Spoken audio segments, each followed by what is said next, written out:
Samajwadi party के राष्ट्रीय अध्यक्ष श्री अखिलेश यादव जी आज गुजरात पहुंचे। वहां पर वे पूर्व मुख्यमंत्री शंकर सिंह वाघेला जी के एक निजी कार्यक्रम में शिरकत करेंगे।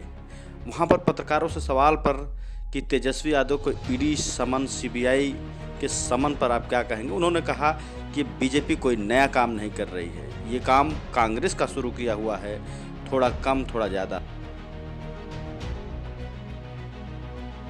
फिर साबरमती जेल में बंद अतीक अहमद पर भी सवाल पत्रकारों ने किया, तो वो कहे कि कभी कभी सरकारें इनसे मिली होती हैं।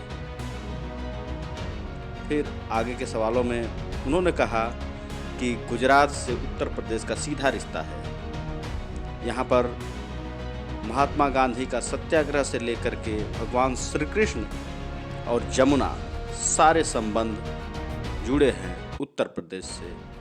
और भी बातें, राजनीतिक बातें पत्रकारों का जवाब देंगे। लेकिन तेजस्वी यादव को जिस तरीके से आज सीबीआई ने समन्स दिया, ये बीजेपी कांग्रेस के रास्ते है। कांग्रेस ने भी देश के बहुत सारे नेताओं पे ईडी, सीबीआई, इनकम टैक्स समय समय पे मारे हैं।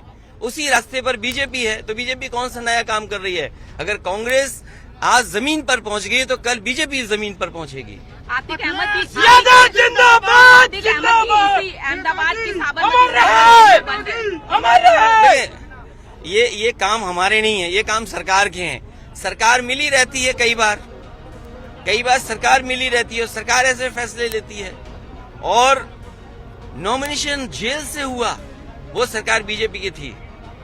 समाजवादी पार्टी जब बाई इलेक्शन लड़ रही थी मुख्यमंत्री, उप मुख्यमंत्री के खिलाफ, तो बीजेपी के बड़े बड़े नेता, उस जिनका नाम आपने लिया, उनसे मिले हुए थे। क्या कहेंगे? देखिए, शांति रखो। मुझे खुशी है इस बात की कि आज मैं एक वाघेला जी जो पूर्व मुख्यमंत्री रहे, केंद्र में मंत्री रहे, उनके पारिवारिक कार्यक्रम में मुझे शामिल होने का मौका मिल रहा है। गुजरात कई बार और कई मौकों पर मैं आया हूं। गुजरात की धरती ने हमेशा संदेश दिया है। राष्ट्रपिता महात्मा गांधी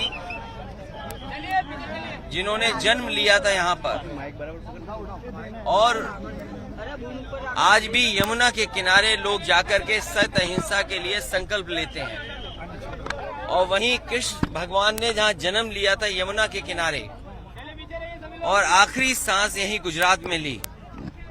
ये जो रिश्ता है उत्तर प्रदेश से यमुना का, राष्ट्रपिता महात्मा गांधी जी से और कृष्ण भगवान से, कि जहां राष्ट्रपिता महात्मा गांधी ने जन्म तो गुजरात में लिया था, लेकिन आज यमुना के किनारे उन्हें याद करते हैं लोग, संकल्प लेते हैं जाकर के। वहीं भगवान कृष्ण ने जहां जन्म लिया था यमुना के किनारे, और उन्होंने आखिरी सांस यहीं गुजरात में ली थी। ये रिश्ता यमुना का और उत्तर प्रदेश वासियों का है।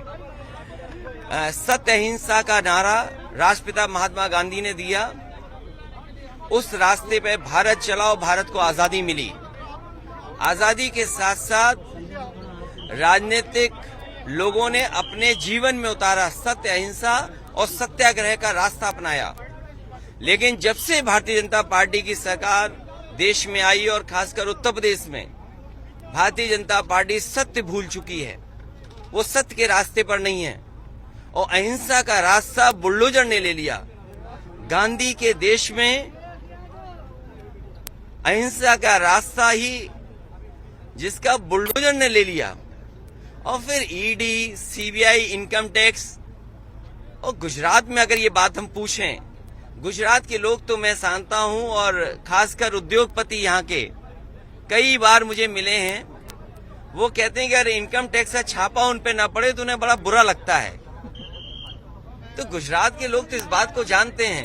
वो इनकम टैक्स, ईडी, सीबीआई, मैंने एक बार कहा कि ईडी है एग्जामिनेशन डेमोक्रेसी। आपको इस परीक्षा से गुजरना ही होगा। कम से कम बीजेपी कांग्रेस के रास्ते चल रही है। इस देश में जो परंपरा कांग्रेस ने डाली थी, उसी रास्ते पे भारतीय जनता पार्टी चल रही है। भारतीय जनता पार्टी कोई नया काम नहीं कर रही, ईडी, सीबीआई, इनकम टैक्स से छापे मारना। और जो लोग छापा मारते हैं वही हश्र होगा जो कांग्रेस का हुआ है। अगर आज ये छापा मार रहे हैं तो कल बीजेपी के भी नाम लेने वाले लोग नहीं बचे।